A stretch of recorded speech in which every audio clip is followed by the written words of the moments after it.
Nervous about lecterns.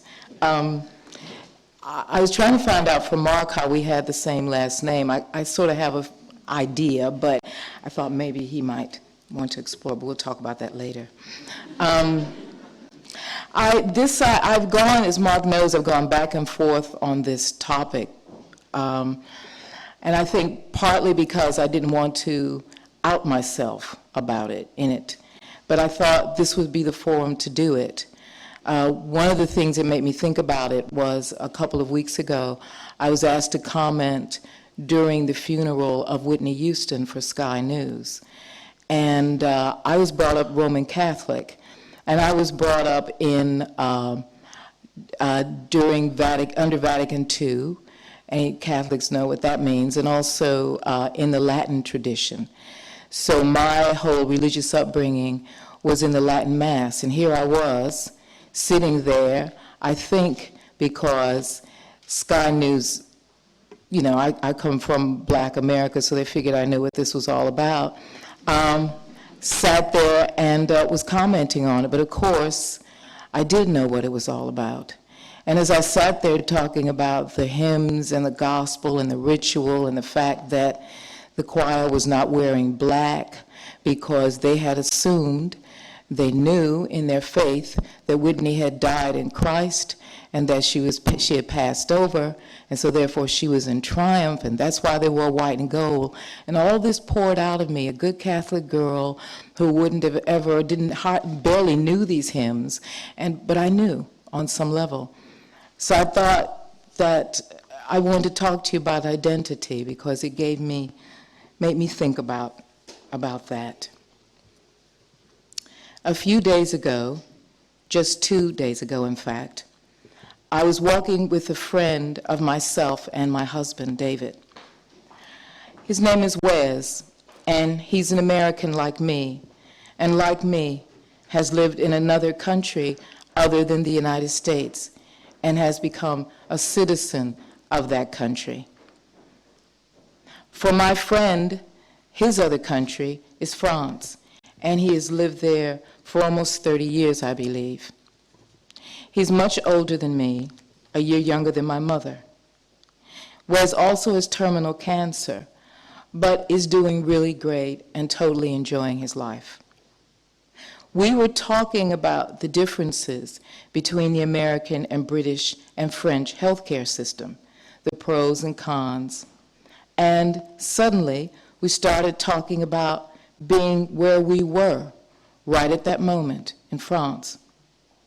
I told him, and this just came right off the top of my head, that I had come to a conclusion about myself that I wasn't sure about at all.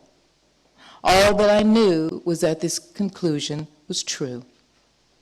We were beside the Mediterranean Sea, and I said that I was just happy to be there. I was happy to be beside this sea. I was happy to be able to look up and see the mountains and to know that beyond those mountains was northern Italy. I had read about wartime northern Italy at university, where I'd also read lots of Hemingway, and had loved Hemingway, even though Hemingway, like Ted Hughes, who I also loved, were completely persona non grata for anyone reading women's studies at the time. In fact, I told my friend, Wes, that I had come to the conclusion that I am a Western European. There was plenty for me to explore in France, in Italy, in Scotland, and Germany, and Norway. And to tell you the truth, I was happy if I never saw much more than that. Yes, of course, I have an emotional tie and a philosophical tie to Western Africa. The origin of my maternal ancestors, according to the Geno Project run by IBM, I took this Geno test for them, and its conclusion was that my people, and most of the people, in fact, in the African diaspora, are from around Senegal. I had been to Ghana, and I was touched and moved by seeing people who looked like my family. And in Kumasi, where the ancient Ashanti culture centered. And I was also moved and also felt strengthened by being at the slave fort down the coast at Elmina, where my mother's ancestors could have been sent forth, bound and enslaved onto the dark waters of the Atlantic. But I know, and to be honest with you, I'm more moved by the Piazza of Vatican City in Rome, where Michelangelo's saints look down on the square as if they are spectators in a Roman drawing room during the Renaissance. So that sounds like the definition of a Western European to me. My friend agreed. He had been a reporter, a foreign correspondent, and had been and lived all over the world, far from his native Michigan, where he had grown up white and working class, with little prospects outside of World War II. But yet, he felt that the little part of the world that interested me was what interested him too. We talked about this, and finally I came to the conclusion that I felt at home in the world that I liked. Not comfortable, that's another kind of feeling at home, but I was at home in this sense. I like being a foreigner. It is sometimes lonely, it is often unsettling. You can feel yourself on the outside because you are on the outside. But also, there's something in being a foreigner that I really like. I like the window that it gives me, not in the voyeuristic sense, but in the sense that I can see little things, tiny things, that if you aren't a foreigner, you can't see. You can't see the shape of a society if it is part of you. And shape is so important, I've discovered. Shape is what the society functions through and in. And being a foreigner allows you to see it because you're not part of that shape. For instance, the shape of this culture, to me, is fractal. It isn't like the United States, which is basically a grid shape, one that was created and built. This country just grew and has grown out of enormous and small things as well. And I think anyone who tries to impose a grid or shape on it destroys something that I think the world really needs to have. Our friend Wes lives in France, and France is its own shape that I like very much. It always makes people laugh when I tell them that I went to Paris for the first time, only knowing how to say and to understand, please and thank you. And when once I jumped into a taxi and the driver said, ooh, where? I didn't know what he meant. And he kept saying, ooh, ooh, ooh, ooh, more and more exasperated at my obvious stupidity. But it is moments like that that I saw and see most clearly my foreignness, and saw that for me, there was something mysterious and strange and strong in it that was necessary for me, that kept me on my toes and caused me every day, and still does, even here in a country where I have the same language base, but I don't speak the same language. And therefore, this place is as foreign to me as any other place. Here, I have to ask myself, as I did in France and everywhere, what my identity is, and whatever it is, how it came to be. And is that identity fixed, or is it fluid? And if it is fluid, how does it shape that which I call myself? My first novel, published in 1994, called Hanging by Her Teeth, is about a Black American woman, an expatriate, who cannot see her face in the mirror. I know now, after many, many years of thinking about this, that I could not see my own face in the mirror. Yes, I saw a face there, but I didn't know who it belonged to. So, because I'm mainly a writer, I wrote a novel about it.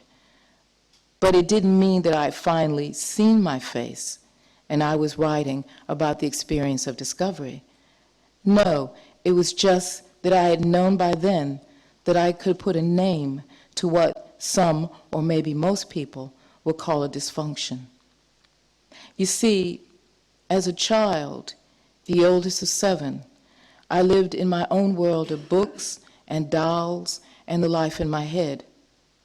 My father explained to me when I was about 8 that I was a Negro child because he was showing me on TV children who looked like me who were being denied entry to school.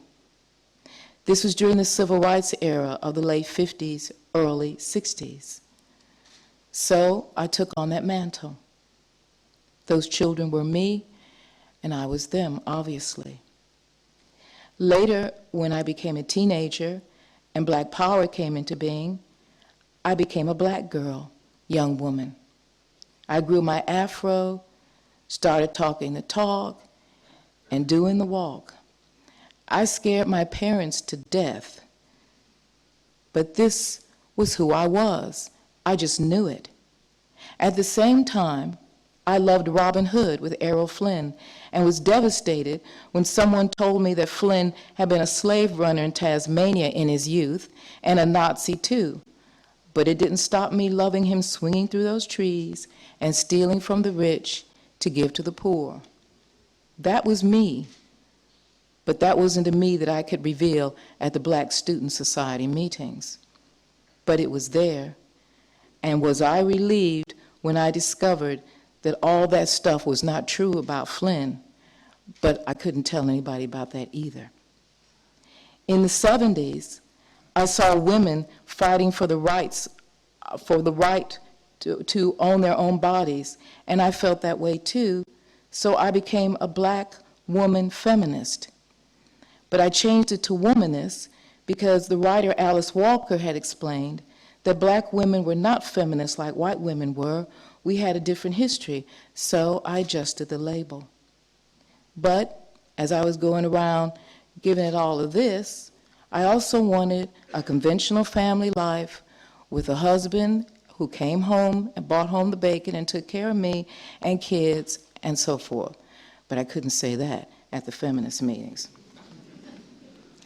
And when I began to be produced as a playwright, I became that and hung out with playwrights, although I had none of the concerns of most of them, and their concerns were wanting to be produced, getting a good review in the New York Times, winning lots of prizes, yada, yada. So when I came to this country, some Black people here called me a Yankee, which is pretty amusing for the daughter of 2 Southern Black people, and everyone else called me American, and many still do, although I have been a citizen of this country for almost 2 decades and a Londoner for almost a quarter of a century. At a recent debate, I pointed out, when called an American, that I've lived in London and been a Londoner longer than Boris Johnson has, but yet this is how I'm seen, and that's okay, because it allows me to see through the window. And so I function here as an American who is given a place because place is very important in this culture. You have to have a place because if you don't, people don't know what to do with you, and it frightens them and sometimes makes them angry. Britain is excellent at classification, which is why the museums here are so exquisite. At the British Museum, I am one of 3 deputy chairs of the board, and I feel that I fit in there, not least because the head of the board is an Irishman who does not even hold a British passport, but also because the museum tries to tell the story of the world to the world, and I can bring a part of that with myself. And also, when I first came to the museum, when I was asked to join the board, I had to think about it a long time. I'd read, my dad used to buy the Encyclopedia Britannica door to door, and door-to-door salesmen would come and sell it. And all the illustrations were the British Museum, so I really fell in love with the museum through the images. And then when I was asked to join, I had to really think about it for a moment, because I didn't understand what it meant for me to be a part of the British Museum. And then I remember going into the Africa Gallery, which is going to be moved up into the light in 2013, 2014, I'm really happy to say. And I looked at the statues there, and I looked at the objects, and I just stood there and I looked at them. And then I thought to myself, in the culture that they came from, these would not have been considered the way we consider them in the West, as things you put behind glass and you look at. These objects would be part of the community and part of the people. They would have had an active life in a spiritual sense. And just as I or my ancestors were brought here to the West, these objects have followed and come as well to do the same function. Maybe now in a place that has Greek marble, you know, sort of columns and so forth, but it's doing the same work. And that's what convinced me to become a part of the museum, because the statues, the imagery was there, and they were working too. But sometimes there are moments in my life when something that I think or feel makes me ask myself who I am. What does thinking that way or this way make me? In 2007, 2008, I didn't support Barack Obama. I just couldn't warm to him. I just didn't get it. I feel very, very differently now, but back then, I just couldn't relate. I went on record saying that. And I'm telling you, even my mother screamed at me over that. She even told me that my dad had to be turning in his grave for me to say this about the first black American, but I just couldn't get into him at all. And it was so bad, I got so much pressure about it, that I had to sit down and ask myself, who am I? This is the first black man, black anything, to run for president of the United States. I'm sitting here going, I don't know. What's going on with me? Why couldn't I, or why can't I see or feel what others feel? And so, up until about October 2008, when I began to understand the president and what he was trying to do, I was out there. I was out there on a limb, on my own, with a whole lot of rain coming down on my head. But I stayed there because that's where I felt I had to be until I could see, until I could understand. I recently wrote the libretto to an opera about what happened on Question Time in 2009, and I began it. I learned a lot about Britain in that opera, I'm telling you. I began it by saying, my life is solitary. The critics went ballistic. They just dumped all over this opera because they see me, as far as they're concerned, all of the time. I'm ubiquitous as far as they're concerned, and I never thought for a moment that I was seen this way, because I have a small circle of friends. I spend most of my day alone writing in the apartment that I share with my husband. This is me. But for the critics who hated that opera, it was a lie, because they had another identity for me. So the question becomes, particularly in this age of social networking, reality TV, talent shows, etc., what is identity? Online, you can be anything and anybody. You can reinvent yourself in front of millions of people simply by singing a song. All of that can happen, and it does happen. I think, too, of the three Abrahamic faiths.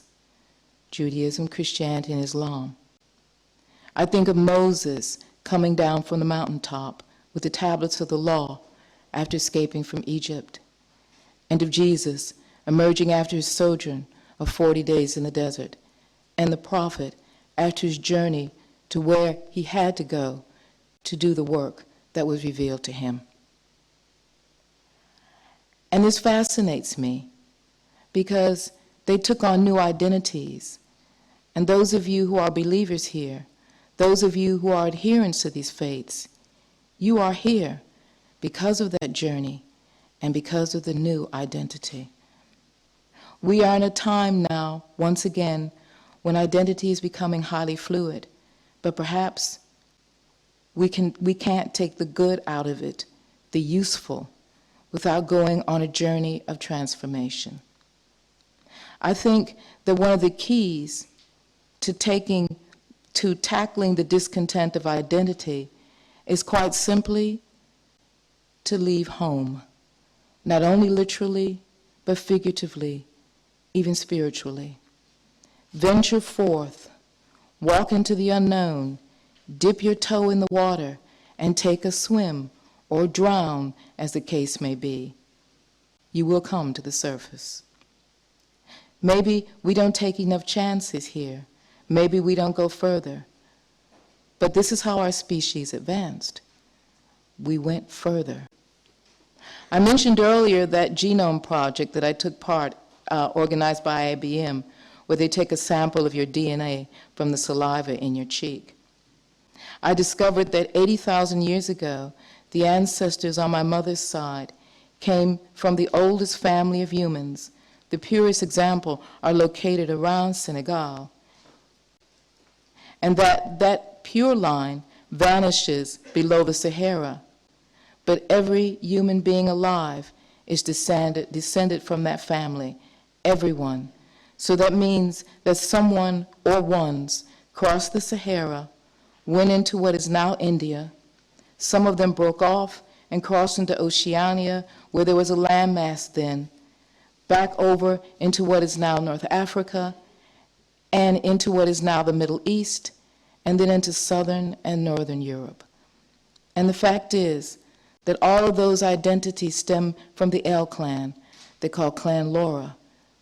And I, like many people of African descent in the Americas and the Caribbean, all come from Clan Laura directly. And our trail runs cold beneath the Sahara because of the Atlantic slave trade. So there's still much work to do. So if I have an identity, I like to think that it is as a sojourner, like Clan Laura, but even that is not totally true. We must forge our own identities and take that journey literally or internally, or both, that urges us, forces us to do so. We are entering an age in which the knowledge of who we are will become paramount as we yield more and more of our identities to social networks, to be sold on by these networks, to advertisers who want to sell us things, and to sinister forces who want to do other things. And lastly, identity is fluidity, is changeability, something that we don't like as a species, by the way. But it is this fluidity which will enable us to be in the world in the future. I don't mean name change, for example, but identity, the ability to learn and to want to learn, to see and want to see, and to realize that the journey, either up to the mountaintop, into the desert, or on the trek into the unknown, is the beginning of something truly stable, an identity rooted in freedom and the willingness and ability to be at one with all of the creatures with which we share this wonderful and unique planet. Thank you.